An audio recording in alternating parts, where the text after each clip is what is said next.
Oh god, I hope I get to that one creep. Yes!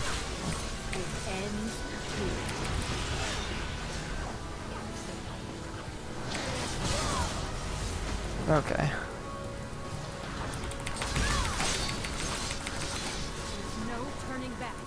Okay, now he might be effed.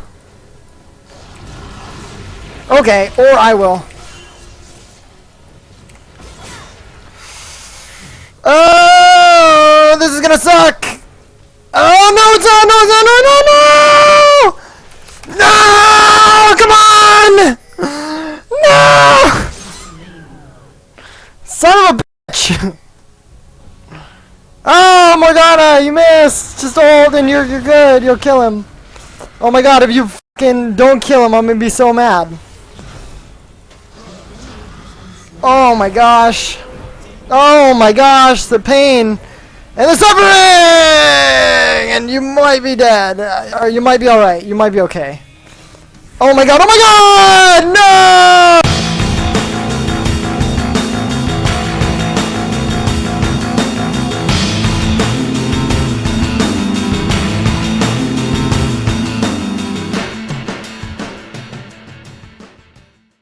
Alright, what's up, Radiant Gamers? This is DC Green, and welcome to Game of Thrones Episode 6. Due to the lack of streamed event coverage over this past weekend, I'm going to be dedicating this episode to Soloqueue. I've been playing ranked games quite frequently for the past couple of days. I've gained about 100 ELO, and decided to use this time to educate you guys and give you some tips and tricks on how to have a more enjoyable experience in Soloqueue, and also hopefully gain some rating. Now, I believe that winning Soloqueue revolves around three main focuses, which are your Soloqueue mentality, how well you follow the do's and don'ts of Soloqueue, which you may or may not know, which I will tell you, and also how to abuse broken flavor of the month, champions, item builds, and strategies, etc. That being said, that is what this episode is going to focus on, and we will be covering those shortly. Before we do, I want to take the time at the beginning of the video to plug my social media outlets, because I don't think many people make it to the end of the video or check the descriptions. So please catch me streaming on Twitch TV at twitch.tv/Game of Thrones. I stream a lot of Soloqueue, and I articulate what I'm doing, as well as talk with people that are watching me. I have a lot of fun, I rage a lot, and there's good times to be had by all, and it's good quality entertainment. You'll if you are tired of seeing Skara and you want to see me, then that's where I am. Also, if you want to follow me on Twitter, it is Twitter/ROGDCGreen, and my Facebook page is just DC Green. Those are both places that you can find out when I'm streaming, because I update it every time I go online, as well as personal information about me and special announcements like when I'm going to be releasing the next Game of Thrones episode. If I'm giving out riot points, you don't know. I could be giving out a ton, and there's only like 20 people getting it right now because I only have 20 people liking me. And also, announcements that I make about my own personal life. I have other side projects that I do that don't involve Curse or Reign of Gaming. And if you want to see stuff like that, you can catch it. Check it out. And then to keep the rest of you guys at the end of the video for the important stuff, I have some updates on the Pulsefire Ezreal giveaway, and you don't want to miss that. And I also am giving something else away very special on this episode, because it's burning a hole in my pocket and no one will take it. Let's get into some Soloqueue. Okay, so the first aspect of Soloqueue is your Soloqueue mentality. First, we're going to talk about the solo, and then we're going to talk about the queue. It is very important to note that Soloqueue is first and foremost about you and nobody else, which means that when you get into it, you need to be at the perfect mental state, and your body needs to be replenished and at maximum efficiency. What I recommend before you even log into League of Legends is to prepare yourself physically. Make sure you're awake and not tired. You're about to sit down for a prolonged amount of time, so if you do this from another lazy activity, such as you just woke up or you just binged on the TV, you're going to get fatigued very easily. So what I recommend is, before you even log into the game, take 3 to 5 minutes to do a little bit of light stretching or exercise. Things like push-ups, jumping jacks, maybe some jogging in place, pretending that you're jumping over hurdles or something like that, is good to get your blood flowing and to get your mind and your body kind of jump started. Also, make sure you've had something to eat before you play, and also make sure you've gone to the bathroom. It's also a good idea to keep snacks and drinks around your computer. Things that are manageable. You don't want to be bogged down eating things while you're playing, like chicken wings or like a really bad food to play when you're trying to win ranked games. So have things around your desk, like water is good, pistachio nuts or fruit, things that are healthy. You don't want to eat too much crap like Doritos or bacon. if you have that lying around, try and have like healthy things you can kind of like munch on and stuff like that, because that'll kind of keep you fueled and active and going through the games. Especially if you like rage and you yell a lot, you're going to want water to keep your throat clear. Before I play in the morning, like I wake up and then I have breakfast, and then an hour after breakfast I work out, and then after my workout I have like a big protein smoothie, and that kind of gets me like fueled for the day, and I just worked out, so I'm all ready to go and I'm active, and I sit down and I play League, and I usually have my bottle of water so that I can like recover afterwards, and maybe I'll have some other things around me, and that's kind of like the pinnacle of like how you want to get in your League games, and I guarantee you it makes a lot of difference, and you will see results if you get into every game like that. Okay, so now that you're all ready to go outside the game, when you get inside the game, the first thing that you want to do before you queue up for a ranked game is you want to queue for a normal game. And you want to queue with picks and bans so that it gets you in that mentality of picking champions and counter-picking and banning special things, etc. Now, if you don't have time to do a normal game, or you just don't want to, because I know 40 minutes is a lot of time, which is, like the average time of a game, like 30 to 40 minutes, and, there's no risk or reward because it's normal, I suggest playing Dominion. Just doing something that it's gonna like kind of warm you into it, ease you up, so you're not going into a ranked game super cold.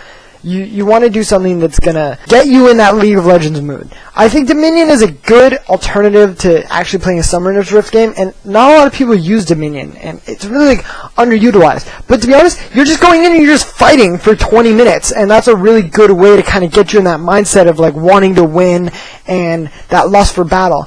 And Dominion is, you just go blind pick. You just pick whatever champion you want, your favorite champion. You can play AP Mundo for all anyone cares, and just have fun. Just do what you want, run surge, promote. Have fun with it, because Dominion doesn't matter about winning. No one can, like the people that play Dominion and they get butthurt because they don't win are retarded. Don't just disregard them. Just go in, have your fun. There's no rank system for Dominion. There's nothing at stake. You're just going in and you're killing people and whatever. And in worst case scenario, it's 25 minutes if you both have like a really good competitive game, and it's like 15 minutes if you stomp the crap out of them.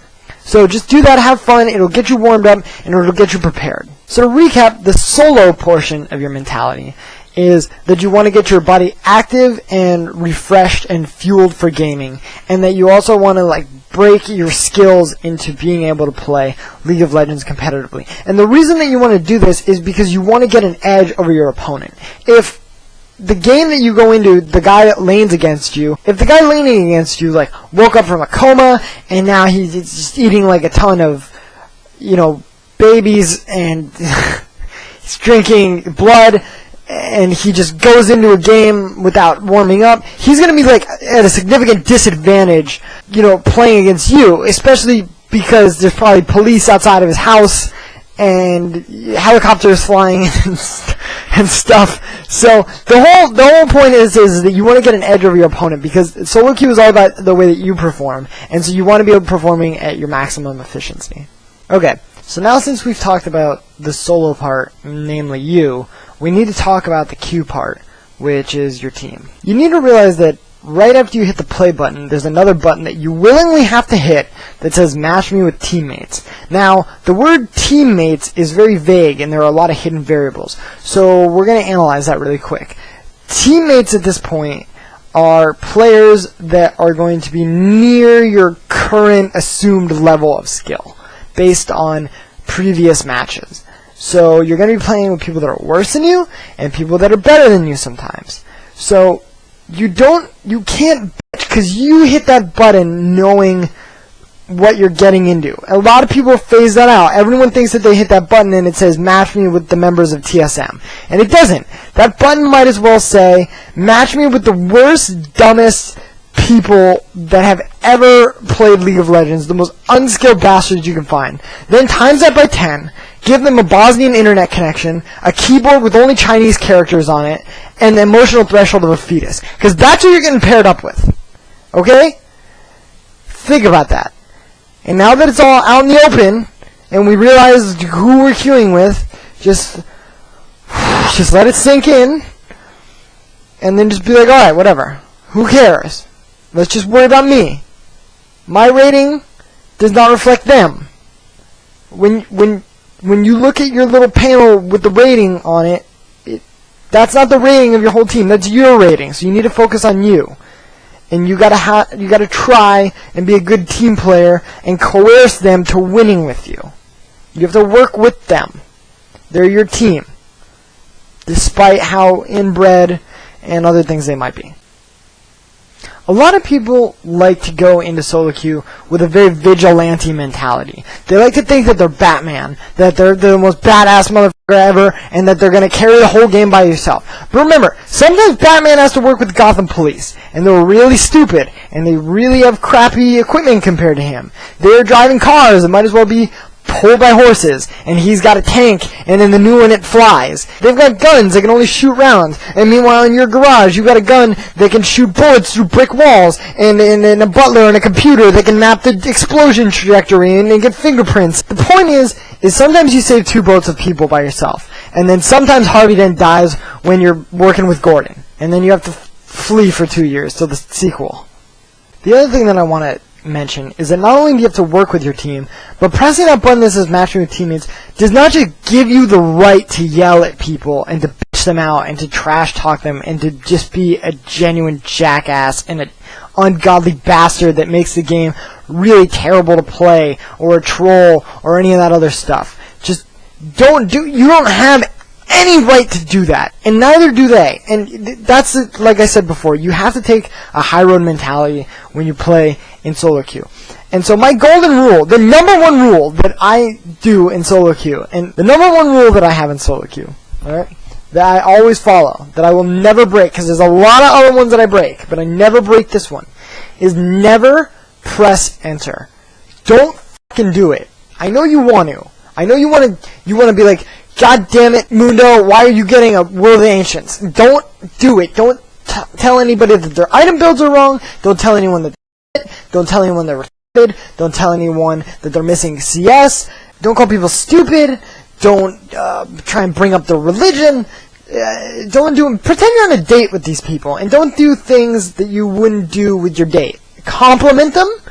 Look them in the eyes while you're making love, and walk them home and only kiss them if they let you. And that's it.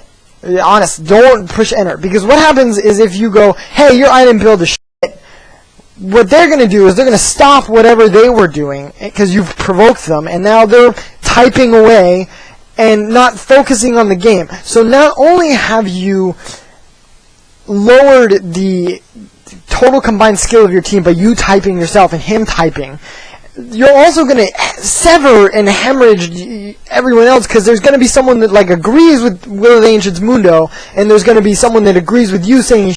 So now everyone is typing and it's just a shitstorm, and morale just goes down. So don't type. Don't ever fucking type. The only time you should type is to give people positive reinforcements or to tell them critical information about the game. So, if someone gets first blood on your team, say, nice job, just type NJ, and that's it. And they'll feel good. They'll be like, oh, they got first blood, and they noticed, oh my god. And they'll feel good about themselves. But if they get first blood, don't say anything. Just don't say, wow, you suck, or you should have seen him, or we were pinging. Don't say anything like that. Just let him, he died, it's okay, he'll figure it out. He's the one fucking looking at the screen, it's all gray.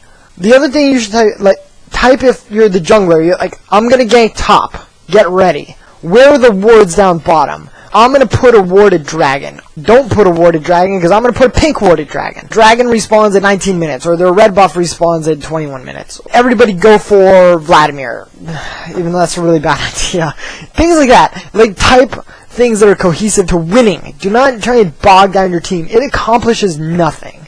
So don't do it. Just let it go. Or save it for the lobby chat. The reason that you don't want to start fighting in chat is it causes inter-team turmoil. That's what I like to call it. I just say my team's got that turmoil. Every one of my friends knows what I mean. And the thing is that you're lucky if you got to the game without turmoil, because a lot of it starts in Champion Select. Okay, so Champion Select is the #1 place where inter-team turmoil just starts and then spreads into the game. What you want to do is prevent that, and I found that the simplest way to do it is to follow 4 basic rules.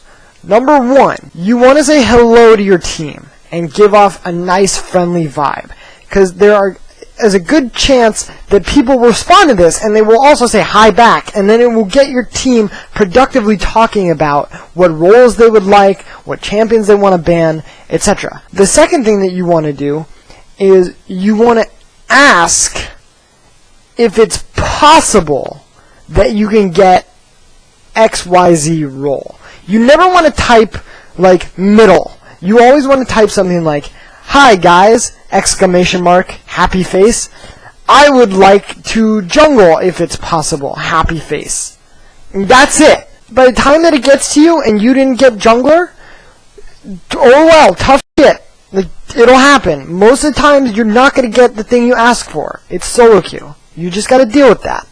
The other thing that you need to do that's part of that one is if you can't play a certain role, you need to let your team know so that they can try and fill the gap. If you're a bad jungler or you are not confident in your solo top skills, say something like, "Hi guys, I can't jungle. I'm bad at soloing top. I don't mind supporting." Just say something like that, just so that they know, like, well, we need to take top and we need to take jungle. The third thing that you need to do is when it finally gets to you, you need to pick for your team and adapt to the positions available to you.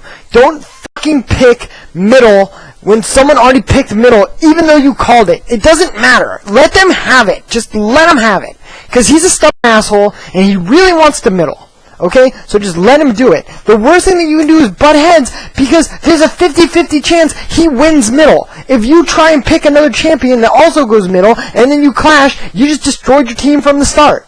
So you might as well just give it to him, and pick for your team. And also pick for the roles that are available.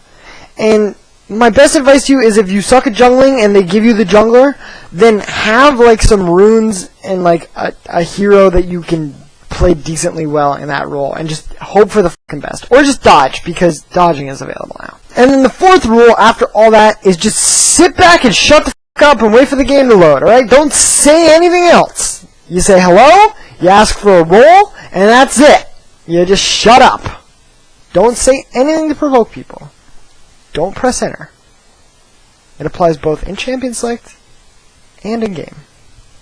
The last good solo mentality tip that I have is you want to go into every game with the mentality to win, but whether you win or you lose, you need to be critical of your own actions. Don't immediately blame your teammates or start slandering people or anything else before you try to criticize yourself. Because everyone makes mistakes, even in the games that you win. Because there are things that you can do better. Maybe you played jungler and you didn't gank the lanes enough, and so your lanes got crippled. Maybe you tried to invade and their jungler killed you and got first blood, and the game snowballed from there. Maybe you were playing middle and you got ganked too much because you didn't buy wards.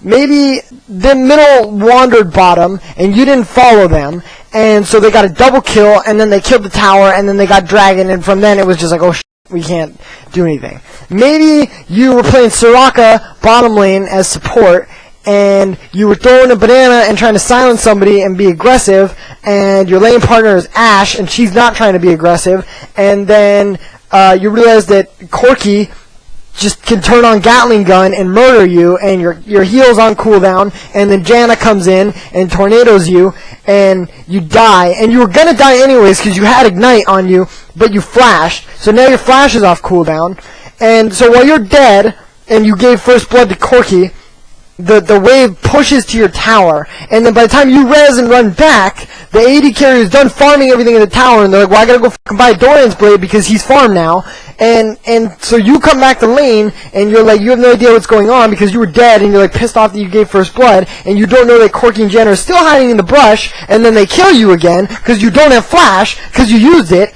when you were gonna die to ignite anyways because you're all on tilt, and then that fucked the game up. Maybe that happened. But you need to be consciously aware that things like that happen, and that it wasn't your teammate's fault. Sometimes you get a guy that first picks Urgot, and he solos middle with it, and makes your AP cannon go bottom. And that's the reason that you lose. Sometimes that happens, and it's your team's fault. And then, you know what you do? At the end of the day, you bitch about it in lobby, and then you make a YouTube video about it. And you try and remember his summoner name, which I forgot, because I'd love to put him on blast. The other important thing to remember when you're playing a game and you're having a hard time is don't go on tilt. You need to ask your team to help you. If you're in bottom lane and you're Soraka and you just gave Corky 2 kills, ask the jungler to come gank for you and try and balance the lane back out. And if your top lane's also getting murdered while you're getting murdered, you know what, then just sit there and try and play passively. Like, ward up and just try not to die. Like, don't let your disadvantage slip anymore, and let the other lanes try and do what they need to do to get back into the game. Because teams mess up. Think about Moscow 5 versus CLG EU. They had that game in the bag, and they threw it super hard, and they're professionals, okay? Dumbasses in solo queue mess up all the time. So what you need to do is you just need to tighten your fucking belt and pull yourself up by your bootstraps, and some other 50s cliche about being awesome when you're down, and just do that, and hope that they screw up, alright? Never give up. There are times where you should just give up, but, you know, for the sake of, just try and win. That's what you should do. Okay, so now that we've briefly glazed over your solo queue mentality, we're going to go over the do's and don'ts of solo queue. Now, these are things that you don't want to do, mainly in champion select, and then after that, there's a couple things in game. So the first rule, never press enter. We covered that. Second rule, never demand anything in champion select.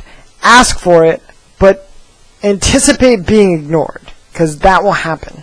3, never swap champions with another person. The reason that I say this is because if they pick for you, like, let's say they're first pick, and you're like, pick me Nautilus jungle, and they do, and then it gets to you, and they're like, 5 seconds left, get me Aurelia, and you're like, I don't own Aurelia, and then you pick, you know, Zillion. Oh man, you just lost your whole team. So don't swap with anyone, just deal with the position that you're in, and pick what gets to you. Unless you have all the champions like I do, then you can swap with anybody, with anything, because you have it all. That's the only exception. So don't swap with anyone unless you own all the champions. Never swap roles with anybody. This means if you pick Malphite top, if you're first pick and you pick Malphite because you're like, I'm going to go Malphite top, he's broken shit right now, okay? And then they pick Rumble, and you're like, oh my god, Malphite doesn't do good against Rumble. Well, you shouldn't have picked Malphite blindly into their team. So don't trade roles with the Lee Sin, because he really wanted to jungle, and you suck at jungle. And now you're jungling, and your whole team dies, because you suck at jungling. So don't swap roles. You suck it up. You know what you do? You ask Lee Sin to gank your lane. That's what you do. It works wonders. You're top lane. It's gonna snowball. You might as well just do that. I was in a game one time with a Riven, and she had to go up against Kayle, and she said, I am really bad against Kayle, and I was playing Nautilus, and I said, you know what, I'll camp your lane, and I did, and we won. So just do that. Don't be a p***. Number 5, don't go against the meta. Don't pick Urgot middle. Don't pick AP champions bottom. Don't go some kind of wacky kill lane in bottom, because it's not going to transfer over well into team fights unless you're really good at snowballing games. Don't pick like really crazy things like Karthus jungle and stuff like that. You could, and yeah, you might be really good at it, but it doesn't matter. Like, don't go against the grain. Everyone is familiar with things, and that's just the way you need to keep it. You're not dealing with people that are very adaptive. Sometimes you are, and that's fantastic, but most of the time, you're not, and you need to stick to what everybody knows. It's really important, like, not to break out of the rigid meta that has been set up, which is bruiser or tanky AP top, AP middle, AD support bottom, and a tanky jungler. Just don't break away from that. Stay within those rules and you will win most of your games. If you're gonna play jungler, don't pick a jungler that gets really, really good at ganking at level 6, like Warwick or Skarner or Malphite, and then not gank before level 6. You can't literally farm all the way to level 6 without doing anything in your lanes. You need to show some kind of presence. Even if you go top and just get them to burn flash, you don't even have to kill them, and then go middle and get them to burn flash. Just do things that are going to put your lanes ahead. You can't willingly ignore, because people make mistakes. People will go really far up and stuff like that, and just because you're Warwick and you have no gap closer doesn't mean that you can't just run out of the brush and try and surprise somebody. Don't neglect that. Don't just farm to level 6, because sometimes by the time you get to level 6 it's too late and you screwed up. You'll go gank the lane and they'll still have flash up because you never came to gank them before, and they'll get away with 3 HP, and 3 HP means you live. It only means you're dead when you're 0. So don't do that. 7. Don't play burst champions unless it's Veigar, because his kit is specifically designed to burst somebody down, which makes him good at it throughout the game, despite them having like large magic resist or giant health pools and things like that. There are other burst champions that aren't as viable right now, such as Kassadin and LeBlanc sometimes. So don't run them, because they're useless late game. Never flash ultimate as Cassiopeia. I know you want to do it, but don't do it. It never works. Never contest Baron or Dragon without wards. Honestly, and this is one thing will lose you the most games in solo queue, is if you have a really long game, and like around 40, 45, 50 minutes, you know that they're at Baron. You have no vision. Don't go check. Let them have it. It's just Baron. Just let them push towers and give them that chance to screw up. Because if you go, there's a good chance that they're baiting you by sitting in the brush by red, if you're coming from purple side, or they're like around the corner by blue. Like, there's a good chance they're not even doing it, and they're just going to ace you, and they're going to kill your base. So don't, just give them Baron. It's only 300 gold per person, which isn't that big of a deal. It's an elixir at best, and they're going to come to your base with a buff that they don't know how to utilize because they're solo queue players. Just let them have it. Alright? You screwed up by not having wards. Don't give them an ace in the game. You might as well just give them the chance to make a mistake. These are the things that you always want to do when you're in a game. And it starts with wards. Always buy wards, no matter what role you are. If you have 75 gold left over whenever you go shopping in an inventory space, you buy a ward. The only real exception in not buying wards is like AD carry. But honestly, if you go to base and you buy like double Dorans and then the attack speed blade for your boots, and then you don't have enough money to combine the boots, just buy a ward. Just help the support out. Just buy a ward, put it in the side brush, because you know what, he's going to go ward the tri brush, and he's going to ward dragon, because those are important, and there's going to be a chance that someone either comes in the lane and ganks you, or that the support is blitzcrank and he's in the bushes. You need to see that. So just buy wards. Wards are the most vital thing. They give information to your jungler, they give information to all your lanes, it lets you see. Well, you can go counter jungle things, you can steal wraiths, you can steal golems, you can steal buffs, you can steal everything, you can see when ganks are coming, it prevents snowballs, it lets you see them when they're doing dragon, when they're doing baron, what's in the brush, when they're camping. Just buy wards! That's the best thing that you can do. It helps everybody. The second thing, always gank the top lane as the jungler. Always gank the top lane as the jungler. Don't neglect top lane. Top lane is just broken as hell right now. And if you want to gain ELO, if you want to win games, you need to snowball top. Now, granted, this isn't always going to work. The last game I played, it was Yorick versus Trundle. I was Nocturne. I came in, I ganked their Trundle 3 times. He died every single time, and we still lost. So, if it just happens. That just happens. Sometimes it will. But most of the time, you gank the crap out of top lane, and they'll lose. Like, just camp a lane. Like, if you're a jungler, just camp a lane. It's a crappy thing to do for the other person, but that's the role that you picked, and that's the meta that we're in. And if Riot wants that to stop, they'll fix it. But for right now, if we're talking about abusing things to getting higher rating, just do that. I'm telling you, like, I picked up jungling a week ago just so I could camp top lane, because I don't get enough junglers that do it. And I've won so many games. It's ridiculous. Just camp top. The third thing is always hope that you're purple side, because if you are and you're the jungler, first of all, your red buff is closer to top lane, which means you can gank so early. And second of all, if you start blue, you're so close to their red, because they're going to start blue. And if they gank top, it's not as like, it's detrimental to the team, but it's not going to be as bad because they don't have red buff. But the point is that you can grab your blue and then run right to the red and steal it from them if you're purple side, and that's really, really useful. And then just blue pill and then go to your red buff and just take that, and you're ahead. You just counter jungled them very successfully, and you prevented them from getting a red buff. That's amazing. Always do that if you can. And they don't have like a super fast clear jungler.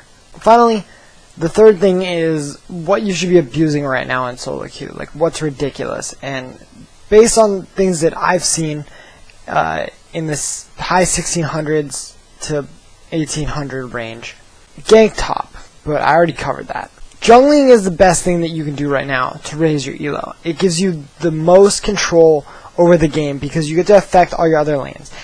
It's not like one of those things where you run like a carry in the jungle. You're going to run a tank, but you carry by carrying your other lanes. So that's what you need to do. And top is the most vulnerable lane. So gank that.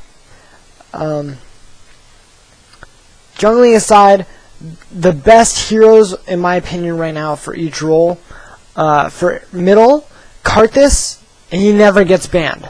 He's really good. If you're a good Karthus, you can get yellow really easy. Ahri, she gets banned, I'd say like 10% of games, and she's really ridiculous. She can hold her own. She's very good in like most team comps. She has a lot of utility and survivability if you build Ryleys. She's really good. All of her skills are good. She has high mobility. She has a crowd control that brings people to you. She's ridiculous. If you need a safe middle, I would go with Ahri. Kennen. Kennen is still overpowered. He got nerfed a couple patches back, and he kind of like fell off. But like a few months ago, I would say like 4 or 5 months ago, Kennen was like a high priority ban. And then his Shuriken got nerfed, and people stopped playing him. But his Slicing Maelstrom got untouched. He's still ridiculously good in team fights. So Kennen is really, really strong. Especially if you go in the offensive tree, and you get a lot of armor pen at the bottom, and don't get the one that gives you like AP per level. And then instead of getting 1 point into Executioner's Culling, don't get that, and instead get 2 points in Indomitable in the defensive tree, so you can trade top. He's ridiculous. He's so good. Oh my god, just run Kennen. Nobody picks Kennen. Morgana, when she's not banned, is really good. Vladimir, he never gets banned either, and he's just broken. Just play Vlad. Anivia doesn't get banned either, although high skill cap, so be careful. AP Kog'Maw is still really, really viable. Top lane. Right now, Aurelia is probably the best top laner. Just because she's so neutral with everybody. Another top laner that people will say is neutral, but I think is really garbage, is Yorick. Because he just doesn't bring anything to teams. He's really, really, really annoying. And he makes top lane like really stagnant. So, I mean, like, you could literally like bore your opponent to death, but he just doesn't like translate well in fights. I feel like he's such a handicap. I wouldn't run Yorick. Malphite's also a really good top lane. Kennen and Vlad, like I said, but I mean they're AP champions. Riven, Shen, Darius, and Olaf, all really good. Supports, the only 3 supports right now you want to be running in solo queue are Alistar, who's always banned, Soraka, and Janna. And since Alistar is always banned, or he's like played in the jungle sometimes, these are the times when you want to pick Soraka or you want to pick Janna. You pick Soraka when you want someone to survive. And you pick Janna when you have someone to protect. Now, those sound like the same things. Now, when you want someone to survive, I'm talking about like a Kennen. When you have a high priority initiator that's going to run in and put themselves at risk. And you need like 600 health of snap healing to keep them alive. Now, Janna is someone that you want to protect. So if you have like Kog'Maw or Vayne, Cassiopeia on your team, or Ryze, like someone that's dealing like a lot of consistent damage that has no escapes, you want Janna, because she'll protect them. She has a lot of like low cooldown protection spells, and her ultimate is the best. So that's when you want to run Janna. Don't pick your support really based on your lane partner. Pick it for like a team comp endgame kind of a strategy.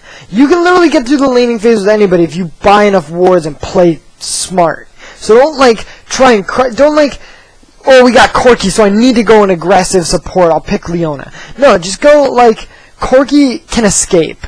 So you don't really need Janna to play with him. What's your middle? What's your top? And then say, okay, do I want to pick Janna or do I want to pick Soraka? Also, pick Janna when they have, like, a Mumu and Kennen. And those are, like, the only exceptions. Junglers right now that are really, really good are Nautilus, Maokai, Mundo, Nocturne, Alistar, and Shaco. And probably Lee Sin. I don't really run Lee Sin because I'm not that good at him. I think he's like a high liability. And I think he falls off really hard late game. So, I don't know. AD carries right now. The best ones are Graves and Urgot are the best. By far. Just really good. People underestimate how good Urgot is. Just because he doesn't have, like, carry power, like, in the late game, like, he's not, like, an auto-attacking machine that's chunking people. His ability to swap somebody into your team and just kill them is ridiculous. So, you can run him based on that fact alone. And it's crazy. Graves, because he's just a face world champion. He's got 2 nukes that just scale incredibly well. He's got an incredible zoning tool with a smoke screen, and he's got an attack speed steroid and like repositioner. He's ridiculous, and he's got a tanky passive. After that, Kog'Maw and Corki are really good because they're just high damage, and Kog'Maw's got really great range, great poke. Corki, same thing, really good poke, and when you get close to him, he just shreds you to bits with Gatling Gun, and he's got an escape. And the only person after that, and it's like, kinda, is Ashe. And I really only pick Ashe if every other aspect of your team is incredibly strong, and they just need your initiating power to kind of make things come alive. Those are the champions that I would consider running right now, and those are the things that are broken in solo queue. And I've been applying a lot of these tactics to my games lately, and I'm winning a lot. Granted, you lose every now and then, you don't win everything, but I'm gaining ELO as opposed to losing it. Like, I've been winning more than I've been losing. Anyways, that's going to be the episode so far. That was a lot of stuff to cover. I hope you enjoyed it. I tried to put a game in the background so that it wasn't super boring. It's just me dying a lot on Mundo. Oh yeah, as far as everything else goes, let's see. The Pulsefire Ezreal announcement. It seems like it's going a lot better than I thought it was. We have like 1,800 comments. So I went out and I bought a lot more Riot Point cards. So it's up to 8 now instead of 4. So your chances have been increased. And the way that it's going to work is that the 4 extra chances are going to be drawn from this video. So you need to comment on this one. And you can double dip. If you commented on the other one, you can comment on this one. I don't care. So there's that. The second thing, the thing that's burning a hole in my pocket is this. This is the last mouse pad that I have from MLG. This is the one signed by Riot. Every single person that got 4th place that I've contacted has not contacted me back. So I still have this. So the way that I'm going to do it is I'm going to auction this off. I'm going to randomize it based on the comments on episode 4. Because that was the last one that I was going to do. It's got the most comments so far. So what you're going to have to do is you're going to have to go back to episode 4 if you want this. It's an MLG mouse pad by Steel Series. It's signed by a bunch of people by Riot. See, I don't know if you can see really. It's kind of bright. See Riot Silver. There's Roku on my finger. I don't know how to move this. Anyways, there's a lot of signatures on it still.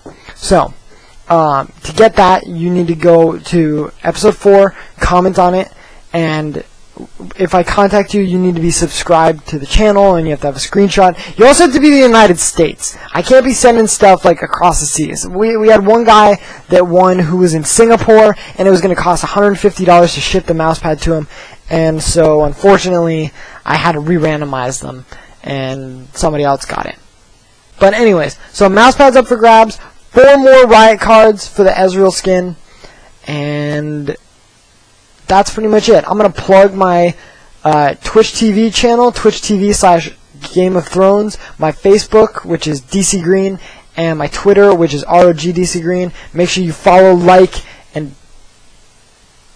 tweet or something. I don't know what you do on these things, but do it for me and keep in touch. and make sure you stay tuned to see who won. I am going to be closing the comments on episode 5, so no comments allowed on that anymore. As of right now, it's at 1844, so no more comments after 1844. That's where I'm going to be drawing the line. But this video is going to be completely open to comments. You can comment not as much as you want, but I mean, if you commented on the last one, you can comment on this one. It doubles your chances of winning. Tell your friends or don't. That also increases your chances of winning. And I've decided that I'm going to announce the winners of the Riot cards during the week of Pulsefire Ezreal's release. But I'm going to be making the announcement on my Twitter. So, if you want to know if you won or not, you should probably find my Twitter and follow it. And also stay tuned for more giveaways, because if Riot keeps putting off this Ezreal skin, I might just keep adding more Riot cards to the mix. Who knows? Thank you guys for watching, and I hope you enjoyed it. And may your rating rise like the sun.